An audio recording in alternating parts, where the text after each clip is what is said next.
जहाँ तक हमारा तल्लुक है, जितने भी साथी हमारे बैठे हैं, हमारी पूरी उम्र जो है वो कांग्रेस में ही बीती है। हमने कांग्रेस के लिए ही काम किया है। बीच में हालात कुछ ऐसे बने कि जल्दबाजी में जज्बाती होके हमने कोई गलत कदम उठा लिया। मैं समझता हूं कि एक बहुत बड़ा गलत कदम हमने उठाया। जिस पार्टी ने ताराचंद जैसे एक गरीब आदमी को, गांव के रहने वाले को टिकट दिया, एमएलए बना, सीएलपी लीडर बनाया, एक पहचान दी। दूसरी दफा मैं जीता तो 6 साल स्पीकर जम्मू कश्मीर असेंबली का रहा, जो भी पार्टी की दी हुई पहचान थी।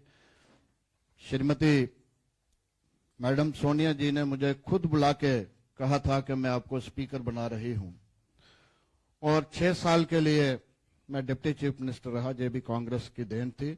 मैं समझता हूं कि हम सब की जिंदगी में अगर कोई सबसे बड़ा ब्लंडर हमसे हुआ, सबसे बड़ी भूल हुई, हमने जज्बात में आके, किसी के दोस्ती में आके गलत कदम उठा लिया, जिस वजह से जो हमें और हमारी पार्टी को नुकसान, अगर पार्टी का नुकसान है तो हम सबका नुकसान है, जो हम सबको नुकसान उठाना पड़ा।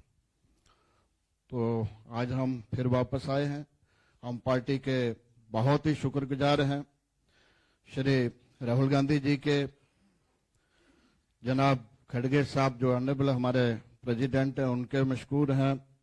मैडम सोनिया जी के मशकूर हैं, जिन्होंने हमें फिर वापस शामिल होने की इजाजत दे दी।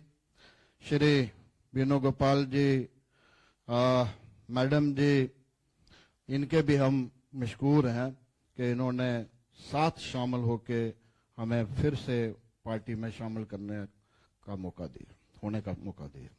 पीरजादा गुलाम नबी आजाद साहब बहुत ही सीनियर कांग्रेस के लीडर रहे हैं और काम करने का तजर्बा भी उनका अच्छा रहा है। अब ना जाने ये हाई लेवल की बात है, कहाँ क्या कमी हुई, क्यों उन्होंने पार्टी छोड़ी। हमारा उनके साथ जो रिश्ता था लगभग पिछले 40 साल से रहा, एज दोस्त, और हम सीनियर होने के नाते उनको लीडर भी मानते थे। आज उन्होंने किन कारणों से पार्टी छोड़ी वो वही बता सकते हैं, क्यों छोड़नी पड़ी, क्योंकि हमें तो जो मालूम नहीं।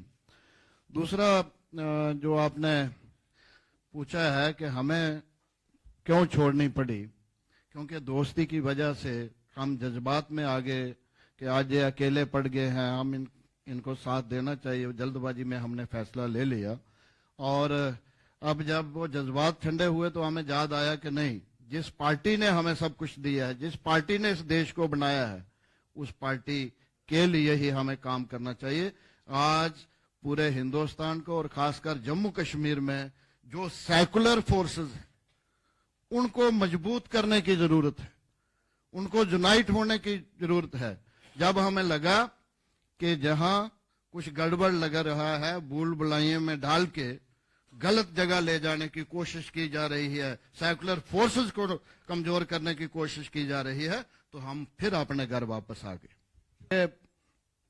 हमारे पीसीसी प्रेसिडेंट साहब नए बने थे, तो मेरी क़यादत में, मेरी लीडरशिप में जम्मू में मीटिंग हो रही थी। इनकी रिसेप्शन कैसी हो, जनरल सेक्रेटरी साहबा आए, इनकी रिसेप्शन अच्छी होनी चाहिए।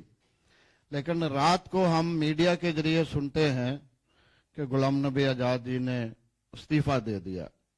हमारे से कोई इस बारे में शेयर नहीं हुआ था, हमसे कोई सलाह इस बारे में नहीं लेगी। शुक्रिया। देखिए,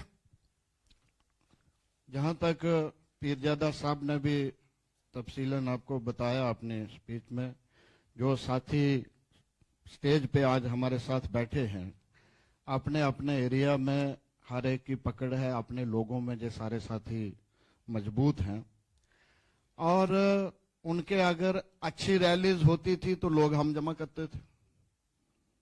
अगर इलेक्शन में लोग वोट डालते थे तो काम फील्ड में हम करते थे।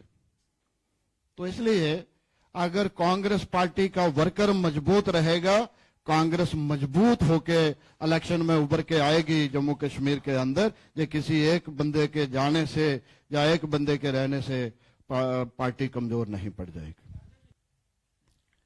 हम थोड़े छोटे वर्कर थे, वो बड़े लीडर हैं, वो अपना फैसला वो खुद ही ले सकते हैं, हम कौन होते हैं उनको गाइड करने वाले। लेकिन हमें लगा कि हम गलत रास्ते पे चल पड़े, हमें फिर से सही रास्ते पे वापस जाना चाहिए, वो हमने किया जो हमें अच्छा लगा। कि जब सेकुलर वोट 2-3-4 जगह डिवाइड होगा तो सेकुलर फोर्स, जो मेन सेकुलर फोर्स है जैसे कांग्रेस, वो कमजोर होगी, तो उसका फायदा तो नेचुरली किसी एक पार्टी को जाएगा।